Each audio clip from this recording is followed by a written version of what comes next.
At some point in your life, you start to ask yourself the question, whether or not you can get through the dark room, the dunya, without breaking your leg. As you wonder whether there must be a better way to learn the lessons of life without so much pain and hurt. You see, all of us carry certain sense of failures in life, but we can't continue to run away from these senses forever. We need to identify them, we need to see what caused them, and we need to see the trigger points. It is not until we embrace these failures and mitigate them so that it leads us to begin the process of being released into them. Being released from our failures does not have to mean that we wish to fail in all of our endeavors. Instead, that you understand that not all things you do in life will be successful. True success is not always measured by the end means, but you can still be successful with the means that you choose it by. Everything in this cosmos is trying to complete itself. We see the earth rotating around the sun and is completed by the seasons. The human story is no different. We search for what we believe is missing in life. We fill gaps trying to complete ourselves. If only our surrounding taught us that we are already born with the potential of being complete. I think at all levels, the human is born with a certain theme in our lives, and these themes represent behavioral patterns that keep occurring over and over again. You might be thinking what these patterns look like and how they appear within us. They can be very minute or very apparent at some times. Have you ever met people who seem to be very defensive in their day-to-day interaction with you? Every time you extend your friendship to them, they have a tendency to question your intention.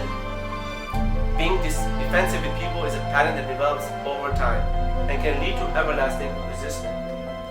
I choose to call these themes because destiny alone cannot explain the patterns. Al-Qadr is very difficult to grasp and to make sense of. Truly, we can't visualize destiny as a map, nor we can make it a tangible object. So let us use an adjective to describe these patterns in life.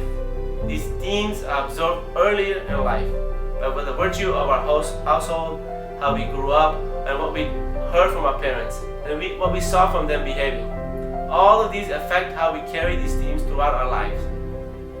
For me, I spent most of my life thinking that I did not have any of the behavioral patterns. Even after coming to a spiritual path, I thought having faith would eliminate these patterns or factors. In fact, all I did was to make my behavior to account, but failed to see my constant patterns within it. It doesn't have to be so hard. One of the defining moments in my life was in learning not to resist everything. Willfulness is often a mindset of the self, and very tricky in that it can seem like a strength, when really it's just arrogance. So you can't resist the world and every moment in it. It will wear you down over time. It seems like the world would either humble you or humiliate you.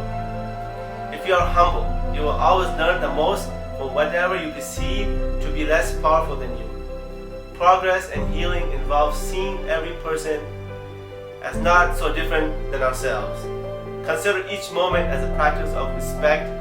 When you give respect, you will receive the greatest gift, a foundation of amity and goodwill towards all life.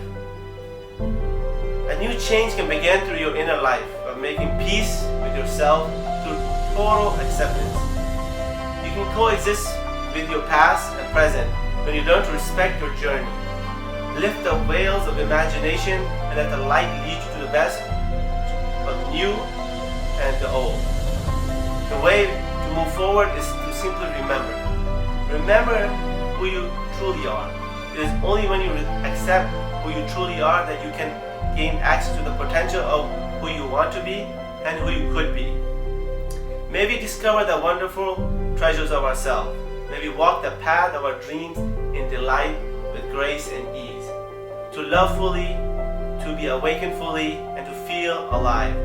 But let us recognize these patterns within us if we truly want to walk this earth gently.